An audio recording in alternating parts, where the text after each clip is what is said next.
रसूल सल्लल्लाहु अलैहि वसल्लम ने फरमाया, 4 आदतें जिस किसी में हो वह खाली मुनाफिक है, और जिस किसी में उन चारों में से एक आदत हो तो नफाक ही है, जब तक इसे ना छोड़ दे।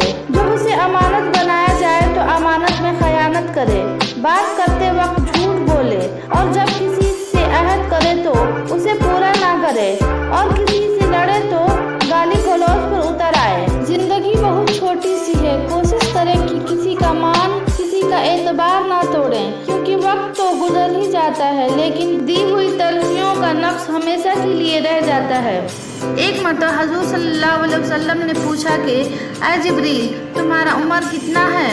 जिब्रील आमीन ने कहा, या रसूल अल्लाह, जब मुझे अल्लाह ताला ने पैदा किया तो मैंने एक नूर देखा, फिर वह नूर गायब हो गया, फिर वह मुझे 70,000 साल बाद नजर आया, फिर वह नूर मुझे हर 70,000 साल बाद नजर आता था। अब तक मैंने उस नूर को 70,000 बार देख चुका हूँ। नबी करीम सल्लल्लाहु अलैहि वसल्लम ने अपना अमामा शरीफ ऊपर किया और कहा, जिब्रील, इस नूर को पहचानते हो?